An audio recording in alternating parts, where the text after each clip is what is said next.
সকলোকে স্বাগতম জনালো কেএসকে এডুকেয়াৰ চেনেলটোলৈ। আজি আমি এই ভিডিঅ'ত আসাম জিঅ'গ্ৰাফি ডিসকাস কৰিম। আসাম জিঅ'গ্ৰাফিৰ নেশনেল পাৰ্ক আৰু ওয়াইল্ড লাইফ স্যাংচুৰীৰ ওপৰত ইম্পৰ্টেন্ট এমসিকিউ আমি ডিসকাস কৰিম। আমাৰ আজিৰ এই ভিডিঅ'ৰ প্ৰথম প্ৰশ্নটো হৈছে which of the following fauna is found only in the Assam state of India. তলৰ কোনবিধ প্ৰাণীক ভাৰতৰ মাত্ৰ অসমত পোৱা যায়। ভাৰতৰ মাত্ৰ অসমত পোৱা যায়। কোনবিধ প্ৰাণীক পোৱা যায়? ইয়াৰে কাৰেক্ট এনসাৰটো হ'ব পিগমি হক, নল গাহৰি। নেক্সট আছে in which of the following national parks wildlife sanctuaries rhino population is the highest. তলৰ কোনখন ৰাষ্ট্ৰীয় উদ্যান বা অভয়াৰণ্যত এশিঙীয়া গড়ৰ সংখ্যা আটাইতকৈ বেছি। ইয়াতে আমাক ঘনত্বটো সোধা নাই, আমাক কোনটো সুধিছে? পপুলেশ্যনটো সুধিছে, সংখ্যাটো সুধিছে যে গড়ৰ সংখ্যা ক'ত আটাইতকৈ বেছি। এনসাৰটো কি হ'ব? কাৰেক্টটো হ'ব অপশ্যন বি, কাজিৰঙা।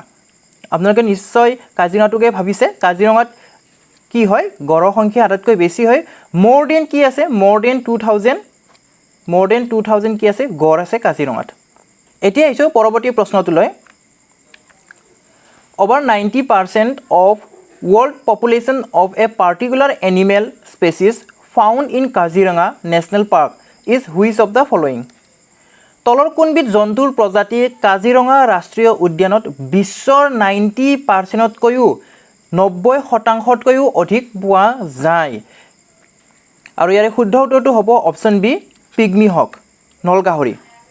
নেক্সট আছে the highest concentration of forest in the state of Assam occurs in.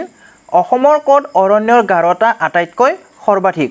ক'ত সৰ্বাধিক হয় অৰণ্যৰ গাঢ়তা? কাৰ্বি আংলঙত সৰ্বাধিক হয়। অপশ্যন এটো কাৰেক্ট হ'ব। নেক্সট আছে which of the following is the largest wetland in Assam. অসমৰ আটাইতকৈ বিশাল জলাশয় ভূমি হ'ল, আটাইতকৈ বিশাল জলাশয় ভূমি কোনটো হয়? সোণবিল লেক। অপশ্যন এটো কাৰেক্ট হ'ব, সোণবিল লেক। নেক্সট আছে in which year Kaziranga national park became A tiger reserve. কিমান চনত কাজিৰঙা ৰাষ্ট্ৰীয় উদ্যানক ব্যাঘ্ৰ প্ৰকল্পৰ অন্তৰ্ভুক্ত কৰা হৈছে? অপশ্যন বি আৰু অপশ্যন চি 2006 আৰু 2007 এই দুটাৰ ভিতৰত কোনটো কাৰেক্ট এনসাৰ হ'ব? শুদ্ধটো হৈছে অপশ্যন চি 2007। 2007 চনত কাজিৰঙা ৰাষ্ট্ৰীয় উদ্যানক ব্যাঘ্ৰ প্ৰকল্পৰ অন্তৰ্ভুক্ত কৰা হৈছে। আপোনালোকে কৰবাত 2006 বুলি পাব পাৰে, কিন্তু 2006টো কাৰেক্ট নহয়, 2007টোহে কাৰেক্ট এনসাৰ। আমি যদি ইউনেস্কো ৱৰ্ল্ড হেৰিটেজ সাইটৰ ৱেবসাইটটো যদি ভিজিট কৰোঁ, তাতে আমি অফিচিয়েল ডাটাটো বা অফিচিয়েল ইয়াৰটো আমি গম পাম। ইয়াতে মই অকণমান দেখুৱাই দিছোঁ আপোনালোকক। ইউনেস্কো ৱৰ্ল্ড হেৰিটেজ সাইটৰ অফিচিয়েল সাইট হয়, এইটো অফিচিয়েল ৱেবসাইট হয়, য'ত নেকি কাজিৰঙা ৰাষ্ট্ৰীয় উদ্যানত ব্যাঘ্ৰ প্ৰকল্প অন্তৰ্ভুক্ত কৰা হৈছে বুলি কিমান চনত লিখা আছে মই ইয়াতে হাইলাইট কৰি দিছোঁ আপোনালোকক। 2007 বুলি দিয়া আছে, আৰু এইটো কি হয়? অফিচিয়েল ডাটা হয়, অফিচিয়েল ইয়াৰ হয়। গতিকে আমি এনসাৰটো কোনটো লিখিম? আমি এনসাৰটো 2007টো লিখিম। নেক্সট আছে when Assam's Kaziranga was declared as a national park। Kaziranga কেতিয়া ৰাষ্ট্ৰীয় উদ্যান হিচাপে ঘোষণা কৰা হৈছিল? কাজিৰঙা কেতিয়া ৰাষ্ট্ৰীয় উদ্যান হিচাপে ঘোষণা কৰা হৈছিল? কিমান চনত? অপশ্যন চি 1974 চনত। নেক্সট আছে tropical wet evergreen forest are predominantly found in which of the following protected area. তলৰ কোনটো সংৰক্ষিত অঞ্চলত ক্ৰান্তীয় আৰ্দ্ৰ চিৰসেউজীয়া অৰণ্যৰ প্ৰাধান্যতা বেছি? ক'ত বেছি হয়? Dihing Patkai national park. Option চিটো কাৰেক্ট হ'ব, দিহিং পাটকাই নেশ্যনেল পাৰ্ক। শেহতীয়াকৈ দিহিং পাটকাই কি কৰা হৈছে? নেশ্যনেল পাৰ্ক হিচাপে ঘোষণা কৰা হৈছে 2021 চনত। আৰু ইয়াৰ ওপৰত যদি আমি অলপমান চাওঁ, তেতিয়াহ'লে দিহিং পাটকাই হৈছে অসমৰ 7th নেশ্যনেল পাৰ্ক হয়, যাক নেকি এমাজন অফ দ্য ইষ্ট বুলিও কোৱা হয়, which is also' known as Amazon of the east. Dihing পাটকাইক এমাজন অফ দ্য ইষ্ট বুলিও কোৱা হয়। নেক্সট আছে Indian rhino vision programme was launched in which year. ইণ্ডিয়ান ৰাইনো ভিজন আঁচনি কেতিয়া হৈছিল বা কেতিয়া আৰম্ভণি কৰা হৈছিল? আৰু ইয়াৰে কাৰেক্ট এনসাৰটো হ'ব অপশ্যন বি 2005ত। 2005ত ইণ্ডিয়ান ৰাইনো ভিজন প্ৰগ্ৰেমটো লঞ্চ কৰা হৈছিলে। আৰু এই যে আঁচনি, এই আঁচনি অনুসৰি 2021ত বা কি বুলি কয় ইণ্ডিয়ান ৰাইনো ভিজন 2020 এই যিটো বা IRV 2020 ইণ্ডিয়ান ৰাইনো ভিজন 2020 এই আঁচনি অনুসৰি 2021 চনত কি কৰা হৈছে কাজিৰঙাৰ পৰা কাজিৰঙা নেশ্যনেল পাৰ্কৰ পৰা মানা নেশ্যনেল পাৰ্ক বা মানস নেশ্যনেল পাৰ্কলৈকে কি কৰা হৈছে দুটা গড় অনা হৈছে ক'ৰ পৰা কলৈকে কাজিৰঙাৰ পৰা কাজিৰঙা ৰাষ্ট্ৰীয় উদ্যানৰ পৰা মানস নেশ্যনেল পাৰ্কলৈকে দুটা গড় অনা হৈছে নেক্সট আছে when Assam's Manas was declared as a national park অসমৰ মানসক কেতিয়া ৰাষ্ট্ৰীয় উদ্যান হিচাপে ঘোষণা কৰা হৈছিল ইয়াৰে কাৰেক্ট এনসাৰটো হ'ব অপচন ডি 1990 1990 চনত মানসক ৰাষ্ট্ৰীয় উদ্যান হিচাপে ঘোষণা কৰা হৈছিল নেক্সট আছে which of the following is known as mini Kaziranga তলৰ কোনখন ক্ষুদ্ৰ কাজিৰঙা হিচাপে জনা যায় কোনখন জনা যায় and that would be option B Rajiv Gandhi Orang National Park Rajiv Gandhi Orang National Parkok mini Kaziranga বুলিও কোৱা হয় আৰু এই দুখন নেশ্যনেল পাৰ্কৰ যিবিলাক নেকি মানে উদ্ভিদবিলাক আছে সেই উদ্ভিদবিলাক কি হয় গ্ৰাছ হয় বিশেষকৈ তৃণজাতীয় হয় যিমানবিলাক উদ্ভিদ আছে গোটেইবিলাক কি হয় তৃণজাতীয় হয় মানে ডাঙৰ ডাঙৰ গছবিলাক বিশেষকৈ কম আছে কিন্তু তৃণজাতীয় বা গ্ৰাছ এই টাইপৰ উদ্ভিদবিলাকে বেছি আছে নেক্সট আছে which of the following national parks wildlife sanctuary has the highest concentration of the one horn rhinoceros তলৰ কোনখন ৰাষ্ট্ৰীয় উদ্যান বা অভয়াৰণ্যত এশিঙীয়া গড়ৰ ঘনত্ব আটাইতকৈ বেছি কোনখনত আটাইতকৈ বেছি হয় গড়ৰ ঘনত্ব কাজিৰঙা নে পবিতৰা ৱাইল্ড লাইফ চেঞ্চুৰী নে ৰাজীৱ গান্ধী ওৰাং নেশ্যনেল পাৰ্ক নে ৰাইমনা নেশ্যনেল পাৰ্ক আৰু ইয়াৰ কাৰেক্ট এনসাৰটো হ'ব option B Pobitora wildlife sanctuary Pobitora অভয়াৰণ্যত এশিঙীয়া গড়ৰ ঘনত্ব বিশ্বৰ ভিতৰতে আটাইতকৈ বেছি হয় বিশ্বৰ ভিতৰতে কি হয় বিশ্বৰ ভিতৰতে আটাইতকৈ বেছি হয় ইয়াতে ঘনত্বৰ কথা কৈছে ইয়াতে পপুলেশ্যনৰ কথা কোৱা নাই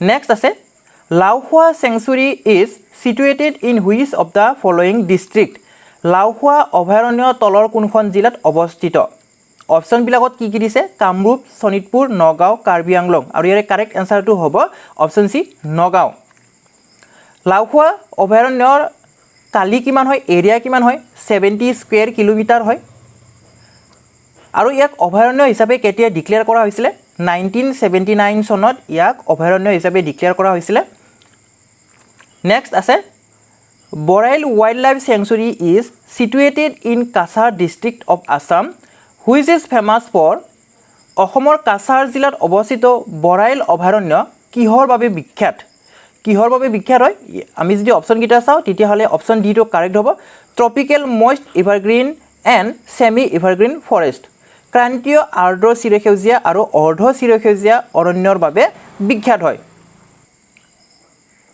আমি যদি এই বৰাইল অভয়াৰণ্যৰ বিষয়ে অলপমান চাওঁ তেতিয়াহ'লে ইয়াৰ মাজেৰে বৈ যোৱা মেজৰ ৰিভাৰ প্ৰধান নদীকেইখন কি হয় জাতিংগা ডালু কায়ং গুমৰা বলেশ্বৰ এইকেইখন হৈছে প্ৰধান নদী যিবিলাক নেকি বৰাইল ৱাইল্ড লাইফ চেঞ্চুৰীৰ মাজেৰে বৈ গৈছে আৰু ইয়াতে 2 এন্ডেঞ্জাৰ্ড স্পেচিছ টৰ্টইজ কাছৰ দুবিধ প্ৰজাতি এন্ডেঞ্জাৰ্ড প্ৰজাতি পোৱা যায় ব্ৰাউন হিল টৰ্টইজ আৰু এটা কি হয় আৰু এটা হৈছে এছিয়ান লিফ টাৰ্টল এতিয়া আহিছোঁ আমি পৰৱৰ্তী প্ৰশ্নটোলৈ Chakrashila which is famous for golden langur was declared as wildlife sanctuary in সোণালী বান্দৰৰ বাবে বিখ্যাত চক্ৰশিলা আমি সকলোৱে জানো চক্ৰশিলা সোণালী বান্দৰৰ বাবে বিখ্যাত হয় যাক নেকি অভয়াৰণ্য হিচাপে স্বীকৃতি দিয়া হৈছিল কিমান চনত স্বীকৃতি দিয়া হৈছিল সেইটো সুৰিছে আৰু ইয়াৰে কাৰেক্ট এনসাৰটো হ'ব অপশ্যন বি 1994 চনত 1994 চনত চক্ৰশিলাক অভয়াৰণ্য হিচাপে স্বীকৃতি দিয়া হৈছিল আৰু চক্ৰশিলা অভয়াৰণ্যৰ বিষয়ে যদি আমি অলপমান চাওঁ তেতিয়াহ'লে ইয়াক ৰিজাৰ্ভ ফৰেষ্ট সংৰক্ষিত বনাঞ্চল হিচাপে কেতিয়া ডিক্লেয়াৰ কৰা হৈছিলে কেতিয়া ঘোষণা কৰা হৈছিলে 1966 চনত চক্ৰশিলাক ৰিজাৰ্ভ ফৰেষ্ট হিচাপে সংৰক্ষিত বনাঞ্চল হিচাপে ঘোষণা কৰা হৈছিল আৰু অভয়াৰণ্য হিচাপে 1994 চনৰ জুলাই মাহৰ 14 তাৰিখে ঘোষণা কৰা হৈছিল জুলাই মাহৰ 14 তাৰিখে ঘোষণা কৰা হৈছিল নেক্সট আছে area of Chakrashila wildlife sanctuary is Chakrashila অভয়াৰণ্যৰ কালি কিমান হয় যদি আমি অপচন কিটা চাও তেতিয়া হলে অপচন সি টো কাৰেক্ট হ'ব 45.56 স্কয়াৰ কিলোমিটাৰ হয় আৰু এই ক'ত অৱস্থিত হয় চক্ৰশিলা অভয়াৰণ্য ক'ত অৱস্থিত হয় কোকৰাঝাৰ আৰু ধুবুৰী জিলাত অৱস্থিত হয় কোকৰাঝাৰ আৰু ধুবুৰী জিলাত যাৰ কালি কিমান হয় 45.56 স্কয়াৰ কিলোমিটাৰ নেক্সট আছে Pobitora wildlife sanctuary is situated in which district of Assam Pobitora অভয়াৰণ্য অসমৰ কোনখন জিলাত অৱস্থিত হয় ইয়াৰে অপচন এ টো কাৰেক্ট হ'ব মৰিগাঁও জিলাত অৱস্থিত হয় আমি যদি Pobitora wildlife sanctuary Pobitora অভয়াৰণ্যৰ বিষয়ে যদি অলপমান চাওঁ তেতিয়া হলে ইয়াক ৰিজাৰ্ভ ফৰেষ্ট হিচাপে কেতিয়া ঘোষণা কৰা হৈছিল 18 নৱেম্বৰ 1971 1971 চনৰ 18 নৱেম্বৰ দিনাখনে ইয়াক সংৰক্ষিত বনাঞ্চল হিচাপে ৰিজাৰ্ভ ফৰেষ্ট হিচাপে ঘোষণা কৰা হৈছিল আৰু ৱাইল্ড লাইফ চেংচুৰী অভয়াৰণ্য হিচাপে কেতিয়া ঘোষণা কৰা হৈছিল 1987 চনত সংৰক্ষিত বনাঞ্চল হিচাপে 1971 আৰু অভয়াৰণ্য হিচাপে 1987 চনত ঘোষণা কৰা হৈছিল যত নেকি কি হয় বিশ্বৰ ভিতৰতে এশিঙীয়া গড়ৰ যেটো নেকি ঘনত্ব সেই ঘনত্বটো আটাইতকৈ বেছি হয় বিশ্বৰ ভিতৰতে বেছি হয় নেক্সট আছে in which year Nameri national park became A tiger reserve কিমান চনত নামেৰী ৰাষ্ট্ৰীয় উদ্যানক ব্যাঘ্ৰ প্ৰকল্পৰ অন্তৰ্ভুক্ত কৰা হৈছে কোনটো শুদ্ধ উত্তৰ হ'ব এই চাৰিটা অপচনৰ ভিতৰত অপচন বি টো কাৰেক্ট হ'ব 2000 চনত নামেৰী ৰাষ্ট্ৰীয় উদ্যানক ব্যাঘ্ৰ প্ৰকল্পৰ অন্তৰ্ভুক্ত কৰা হৈছে আমি যদি নামেৰী ৰাষ্ট্ৰীয় উদ্যানৰ বিষয়ে অলপমান চাওঁ তেতিয়া হলে 1997 চনত নামেৰীত কি কৰা হৈছে নেশ্যনেল পাৰ্ক হিচাপে ইনিশিয়ালি ডিক্লেয়াৰ কৰা হৈছিল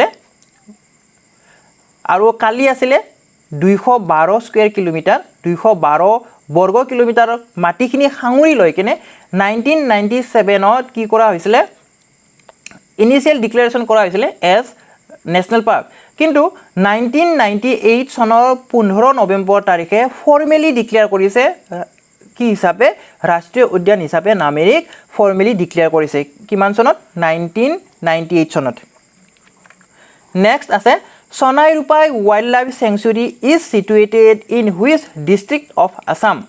Sonai Rupai অভয়াৰণ্য অসমৰ কোনখন জিলাত অৱস্থিত হয় নগাঁও নে উদালগুৰি নে শোণিতপুৰ নে লখিমপুৰ ইয়াৰে কাৰেক্ট আনসাৰটো হ'ব অপচন সি শোণিতপুৰ জিলাত Sonai Rupai অভয়াৰণ্য অৱস্থিত আৰু এই অভয়াৰণ্যখনৰ কালি কিমান হয় এই অভয়াৰণ্যখনৰ কালি হৈছে 220 বৰ্গ কিলোমিটাৰ আমাৰ আজিৰ এই ভিডিঅ'ৰ অন্তিম প্ৰশ্নটো হৈছে recently Raimona has become the 6th national park of Assam which is famous for শেহতীয়াকৈ ৰাইমনা অসমৰ 6ষ্ঠ ৰাষ্ট্ৰীয় উদ্যান হিচাপে পৰিগণিত হ'ল ই তলৰ কোনটোৰ বাবে প্ৰসিদ্ধ হয় গোল্ডেন লংগৰৰ বাবে প্ৰসিদ্ধ হয় অপচন সি টো কাৰেক্ট হ'ব আজিৰ ভিডিঅ'টো আমি ইমানতে সামৰণি মাৰিম ভিডিঅ'টো শেষলৈ চোৱাৰ বাবে ধন্যবাদ